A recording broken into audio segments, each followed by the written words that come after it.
Good afternoon guys, panibagong araw, panibagong vlog. Meron tayong i-review na karaoke synchro box. Yun. Ito yung unang negosyo niya, no? Dekada 80-90. Yan. Synchro box.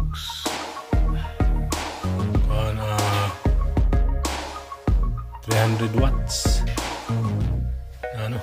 Tingnan natin yung likod kung tama, no? 300 watts to. Walang nakalagay na watts.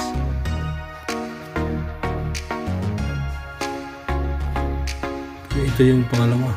May mas malaki pa nito.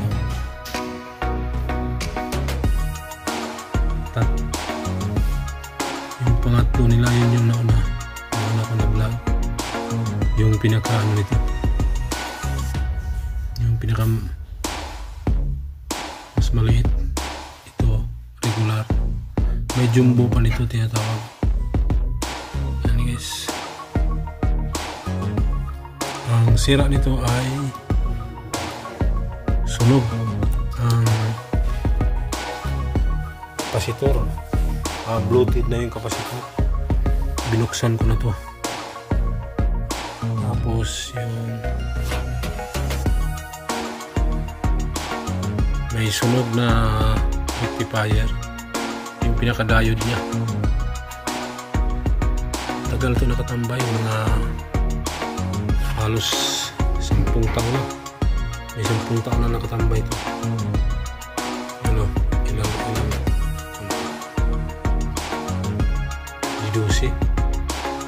D12 yung speaker niya. Isang mid-range, dalawang tweeter. Ano, mid-range, tweeter o treble. Yan, ano, may bass. Yan, tone control, power, saka phones, mic, mixing volume. Tapos ito na yung pinakano niya, epic,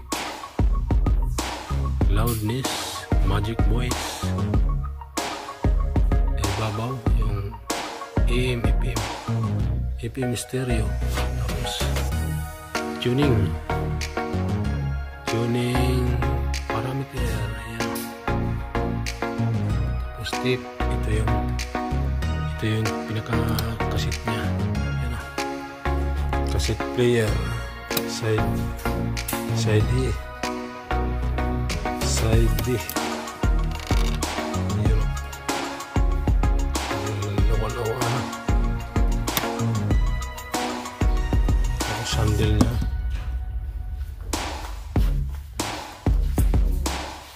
Bala ko ipagawa. Kay Sir Basic Bag. Yun o. Lakas ng tulog ito. Kasi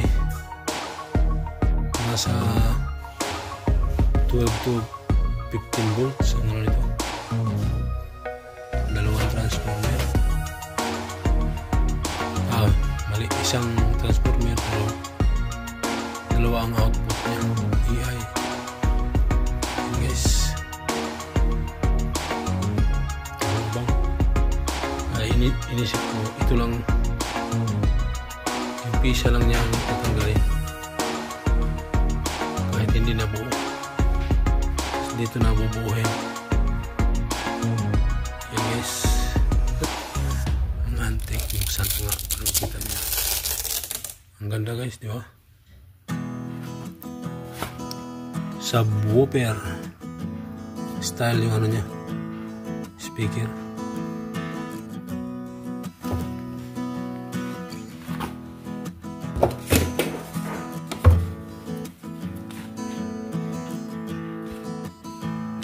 Yan guys, naputol yung kanina. Tugtong natin. Siguro kasi may tao biglang bumaba. Yan, subwoofer ang ano nito guys. Sobrang dumi. Oh, ang tagal na nakatambay nito. Yan oh. Yan ang pinaka-ano niya, mid-range. Tweeter. Ito dalawang tweeter. Kaya ang ganda ng tunog nito. Yan. Buksan ko ba? Buksan ko, kuha ko ng ano.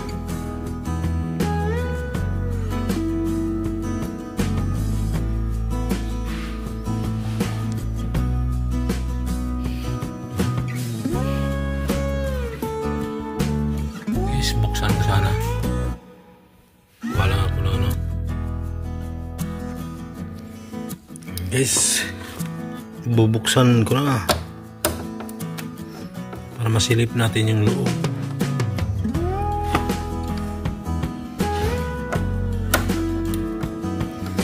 Pagdugtungin ko na lang. Na ano, putol yung ay cover lang pala to. Tinanggal ko. May lock pa ang speaker nito. Ayan guys. Yan o. Sabi na. Ang dami ano.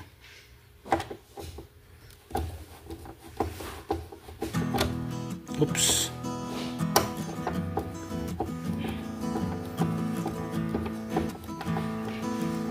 Tingnan ko yung pinaka mainboard. Ayan guys.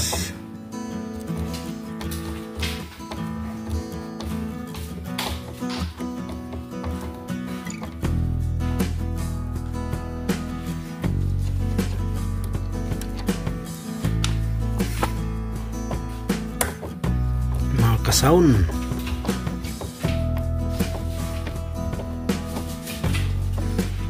Mahilig sa tugtog,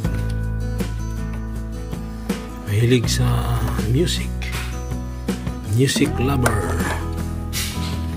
Sayang kasi ito hindi na ito mapagawa kaya may sentimental value sa sinabi ko na ito kay ano sinabi ko na ito kay Bossing.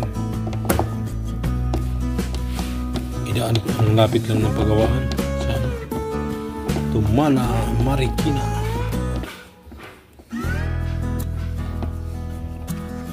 Mga ganito kasi di pa ako nag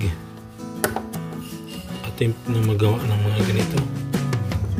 Baka mas lalong masira. Mas mahirap to kaysa mga integrated amplifier. Karaoke. Baka nga peace out na yung pisa nito. Yung sa ano ba ha? Yung sa ang tawag ito? Yung ano, screen na. Pero nakita mo naman yun, di ba?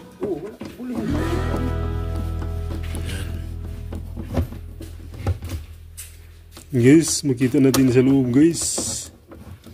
Tadaan!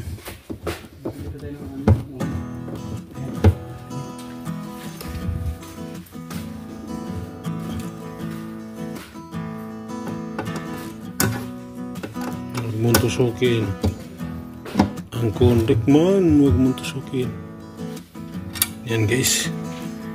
Kita na natin yung pinaka-transformer. Hop hop.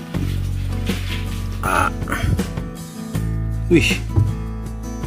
May sign na pala to.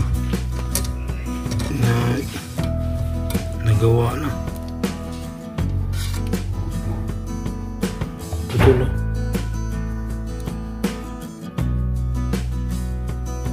Ay, nahatak yung ano.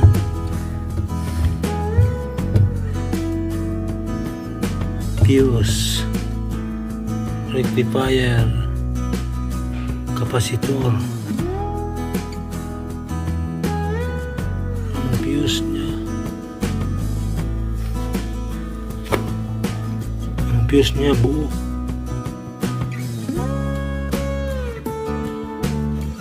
Di pa naman yung sticky yung ano niya, yung IC sticky 4030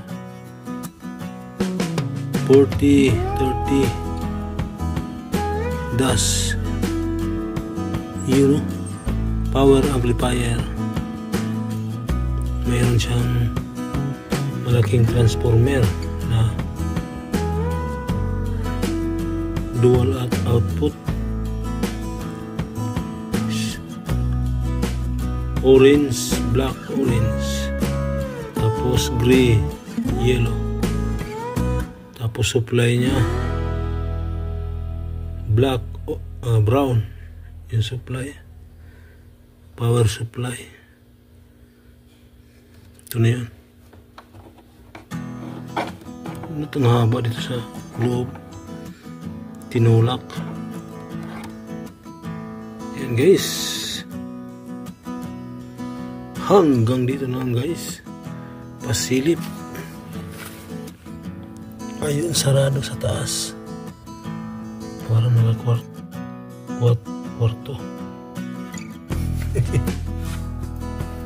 Kagawang saan pala yan? Uy, ano na pala to guys?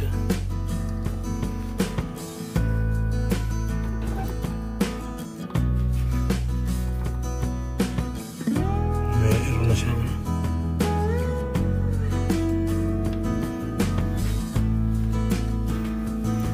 Hanggang dito lang guys. Ay, tingnan natin pala yung ano, kung ilang watts yung 120 watts Daiichi. Maganda pala ito yung speaker na ito.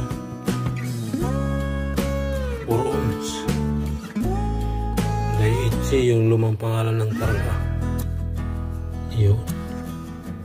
Hanggang dito lang guys, pasilip sa ating sa lumang karaoke ni Bossing. Thank you for watching. Bye bye. Merry Christmas everyone.